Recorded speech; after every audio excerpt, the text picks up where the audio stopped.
Hey everyone, in this video we will discuss about history of microbiology and introduction to microbiology. So this is the first chapter of general microbiology. So let's first of all see what are the important questions that come from history of microbiology. So the first one is about Louis Pasteur. Louis Pasteur के ऊपर आपको short note भी आ सकता है, long question भी आ सकते हैं और MCQ बेस्ड क्वेश्चंस भी आ सकते हैं. सो इसको आपको अच्छे से करके जाना है. The second question which can come is from the Koch postulates. Coach postulates के ऊपर आपको शॉर्ट नोट भी आ सकता है, लॉन्ग क्वेश्चन भी आ सकता है और MCQ बेस्ड क्वेश्चन भी आ सकते हैं. सो कोच पोस्टुलेट्स तो बहुत बार रिपीट हो चुका है PYQs में, प्रीवियस ईयर क्वेश्चंस में. सो इसको तो आपको अच्छे से करके ही जाना है. या फिर रोबोट कोच के ऊपर कह देंगे क्वेश्चन में, या फिर आपको कह देंगे कि exceptions of the Koch postulates. तो इसमें से कुछ भी आ सकता है. सो आपको इस पार्ट को अच्छे से करके जाना है. And the third one is from Joseph Lister. इसके ऊपर तो आपको शॉर्ट नोट आ सकता है अगर आया तो. और अदर कॉन्ट्रीब्यूटर्स, अदर साइंटिस्ट के नाम हम आगे वीडियो में बात करेंगे. सो उनके ऊपर तो आपका MCQ बेस्ड क्वेश्चन आ सकते हैं. So let's start with Louis Pasteur. पहला पॉइंट है, Louis Pasteur is known as the father of microbiology. ये तो आप सबको पता ही होना चाहिए. सेकेंड पॉइंट इज़ कि Louis Pasteur coined the term microbiology. Microbiology वाली टर्म लुइस पास्चर ने ही दी थी. Third point is he propose the principles of fermentation for preservation of food. इसका मतलब है कि फर्मेंटेशन के थ्रू फूड को प्रिजर्व किया जा सकता है. ये वाला प्रिंसिपल किसने बताया था? लुइस पास्चर ने. और इसके पीछे रीज़न क्या है कि जब फर्मेंटेशन ऑफ फूड होता है तो उसके अंदर क्या होता है कि जो बैक्टीरिया होते हैं वो फूड के अंदर जो कार्ब्स होते हैं, कार्बोहाइड्रेट्स को अल्कोहल में और एसिड्स के अंदर कन्वर्ट कर देते हैं. फिर वही अल्कोहल और एसिड्स जो हैं वो फूड को प्रिजर्व करने का काम करते हैं. सो द फूड्स इनके अंदर फर्मेंटेशन होता है, they can be preserved. So the next point is about he introduced the sterilization techniques and developed steam sterilizer, hot air oven and autoclave. So sterilization की टेक्निक भी Louis Pasteur ने ही दी थी. इसके ऊपर हम इन तीनों टर्म्स के ऊपर हम बात करेंगे स्टेरिलाइजेशन एंड डिसइंफेक्टेंट्स वाले चैप्टर में. So what is sterilization? Sterilization is the process जिसके थ्रू माइक्रोब्स को डिस्ट्रॉय किया जाता है या फिर किल किया जाता है किसी भी सरफेस के ऊपर से. So these processes are used to destroy और kill the micro organisms. So अगला पॉइंट लुइस पास्चर के ऊपर है कि he described the method of pasteurization of milk. What is the meaning of pasteurization? इसके अंदर पहले मिल्क को एक सर्टेन टेम्परेचर के ऊपर हीट किया जाता है और फिर एकदम से उसको कूल किया जाता है to kill all the microbes which are present in the milk. So इस मेथड को भी लुइस पास्चर ने ही डेवलप किया था.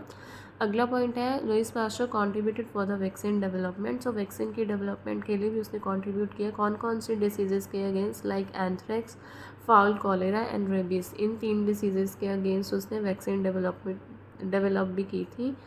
सो अगला जो पॉइंट है वो है, he disproved the theory of spontaneous generation of disease and postulated germ theory of disease. It means पहले वाली थ्योरीज के अकॉर्डिंग ये था कि डिसीज़ खुद ही डेवलप हो जाती है, लेकिन लुइस पास्चर ने ये बताया था कि डिसीज़ किसी ना किसी माइक्रो ऑर्गेनिजम्स की वजह से होती है. और उस थ्योरी को उसने क्या नाम दिया था? Germ theory of disease. So this is also one of his contribution. And the next point is, Louis Pasteur ने लिक्विड मीडिया कंसेप्ट दिया था. इसका क्या मतलब है कि उसने न्यूट्रिएंट ब्रोथ जो होता है उसको यूज़ किया था माइक्रो ऑर्गेनिजम्स को ग्रो करने के लिए. सो ये वाला मेथड लुइस पास्चर ने दिया था. अगला पॉइंट है, he is the founder of Pasteur institute in Paris. So this was all about Louis Pasteur. अगर आप इतने पॉइंट्स लिखाओगे तो आपको बहुत अच्छे मार्क्स मिल जाएंगे. सो the next scientist is Joseph Lister. Joseph Lister को हम फादर ऑफ एंटीसेप्टिक सर्जरी कहते हैं. क्यों कहते हैं? क्योंकि जोसेफ लिस्टर ने ही ऑब्जर्व किया था कि post operative infections were greatly reduced. Why? Because of the use of the disinfectants during the surgery to sterilize the instruments and to clean the wounds. तो उसने ये देखा था कि अगर हम इंस्ट्रूमेंट्स को ऑपरेशन के बाद या किसी भी सर्जरी के बाद स्टेरिलाइज़ कर देते हैं बाय यूजिंग द डिसइंफेक्टेंट्स, और जो वूंड होता है उसको भी हम क्लीन कर देते हैं, तो मोस्ट ऑफ द इन्फेक्शंस के चांसेस कम हो जाते हैं. सो this was the contribution of Joseph Lister. So the next scientist is Robert Koch. Robert Koch ने क्या इंट्रोड्यूस किया था? उसने इंट्रोड्यूस किया था solid media for the culture of bacteria. Actually जो रॉबर्ट कोच का एक असिस्टेंट था, उसी की वाइफ ने सजेस्ट किया था कि हम एगार को भी as a solidifying agent use कर सकते हैं। सो उसी के थ्रू ये कंसेप्ट सॉलिड मीडिया वाला आया था कि सॉलिड मीडिया के थ्रू भी हम माइक्रो ऑर्गेनिजम्स को कल्चर कर सकते हैं। अगला पॉइंट है, he also introduce the methods for isolation of bacteria in the pure culture. So कि हम बैक्टीरियाज को प्योर कल्चर से भी आइसोलेट कर सकते हैं। This was also introduced by the Robert Koch. Pure culture का मतलब क्या है कि उसमें एक ही स्पीशीज़ प्रेजेंट होती है, कोई अदर फर्दर स्पीशीज़ नहीं प्रेजेंट होती। ही described the hanging drop method for testing the motility. मतलब उसी ने हैंगिंग ड्रॉप वाले मेथड को इंट्रोड्यूस किया था अगर किसी भी माइक्रो ऑर्गेनिजम्स की मोटिलिटी को टेस्ट करना हो।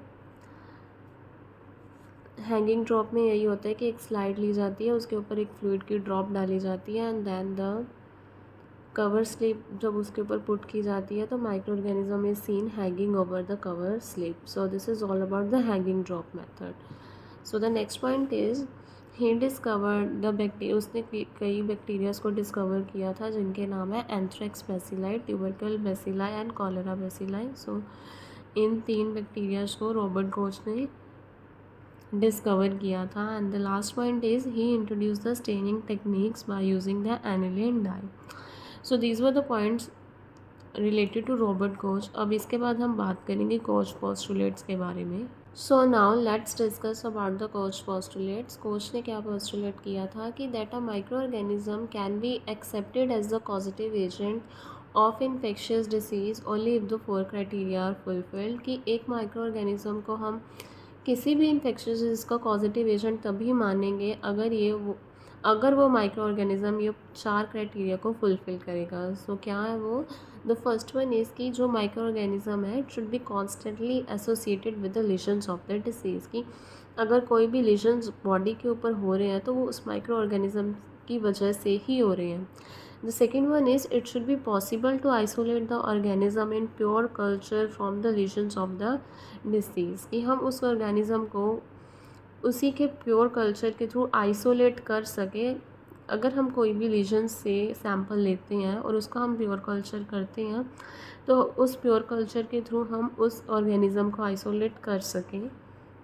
The third one is the same disease must result when the isolated microorganism is inoculated into a suitable laboratory animal।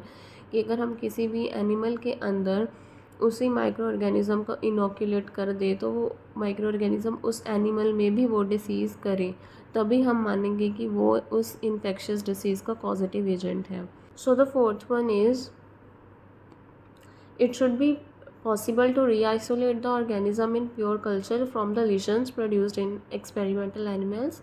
Third point में उसने कहा था कि हम उसको पॉजिटिव एजेंट तभी मानेंगे अगर वो माइक्रो ऑर्गेनिज्म उस लैब एनिमल के अंदर भी डिसीज़ करे। चलो जी, अब उसने डिसीज़ भी कर दिया। वो चौथे पोस्टुलेट में क्या कहता है कि तो जब वो डिसीज़ करेगा तो उस एनिमल के अंदर भी लीजन्स हो गए तो उन लीजन्स के थ्रू भी हम उस ऑर्गेनिज्म को री-आइसोलेट कर सकें। सो अगर वो री-आइसोलेट कर सकते हैं तभी हम उसको उस डिसीज़ का पॉजिटिव एजेंट मानेंगे। सो दीज वर द 4 पोस्टुलेट्स जो कोच ने दिए थे। और एडिशनल 5th क्राइटेरियन भी है, ये बाद में आया था। So this criterion states that antibody to the positive organism should be demonstrable in the patient serum. इसका मतलब है कि वो कहते हैं कि अगर कोई भी माइक्रो ऑर्गेनिज्म बॉडी के अंदर जाएगा तो उसके अगेंस्ट एंटीबॉडी तो बनेगी, तो it should be also antibody should also be demonstrable in the patient serum अगर पॉजिटिव ऑर्गेनिज्म है। So these were the all 5 postulates of the Koch. So now what are the exceptions to the Koch postulate. बाद में देखा गया था कि कुछ exceptions भी हैं कोच पोस्टुलेट्स की, सारे के सारे ऑर्गेनिजम्स कोच पोस्टुलेट को फॉलो नहीं कर सकते। So the first one is की जो माइकोबैक्टीरियम लैप्रे और ट्रैपोनिमा पैलिडम है, ये देखा गया था कि इनको हम इन विट्रो ग्रो नहीं कर सकते, इनको हम लैब्स के अंदर ग्रो नहीं कर सकते। हाँ, लेकिन हम इनको एक्सपेरिमेंटल एनिमल्स के अंदर मेंटेन कर सकते हैं, उनके अंदर हम इनको ग्रो कर सकते हैं। सो ये पहले एक्सेप्शंस थी। And the second one is कि जो नाइसीरिया गोनोरिया था इसका कोई भी एनिमल मॉडल फाउंड नहीं हुआ था कि इसको हम किसी भी एनिमल के अंदर ग्रो नहीं कर सकते, लेकिन हम इसको इन विट्रो ग्रो कर सकते हैं। सो आप इनमें से कोई भी एक याद कर लो, जैसे अपने सीरिया को याद कर लो कि इसको हम इन विट्रो ग्रो कर सकते हैं, तो दूसरे वाली जो एक्सेप्शन है वो इसके अपोजिट है। ठीक है। सो नाउ लेट्स से कि अदर कॉन्ट्रीब्यूटर्स भी हैं। अदर साइंटिस्ट जो हैं सो जैसे कि पॉल एहरलिच है। पॉल एहरलिच को हम फादर ऑफ कीमोथेरेपी कहते हैं।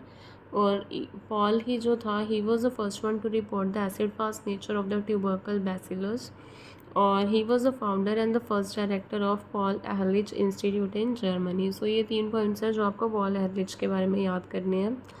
अगला जो साइंटिस्ट है that is Edward Jenner. Edward Jenner ने फर्स्ट वैक्सीन डेवलप की थी। हमने क्या कहा था कि लुइस पास्चर ने भी वैक्सीन डेवलप की थी, जो वो हमने डिसीज़ पढ़ी थी, लेकिन जो फर्स्ट वैक्सीन है वो एडवर्ड जेनर ने ही डेवलप की थी, first vaccine of the world. और वो कौन सी थी? Small pox vaccine. ठीक है। और उसके बाद जो अगला साइंटिस्ट है दैट इज़ अलेक्जेंडर फ्लेमिंग। इसने क्या डिस्कवर किया था? पेंसिलिन को। सो हमें पेंसिलिन के बारे में तो सबको पता है कि it is the most commonly used antibiotic of the last century. So this was all about the history of microbiology. अगर आप इतना कर लोगे so these are the most important questions. And thank you for watching, and if you want the videos on more topics so let me know in the comment section.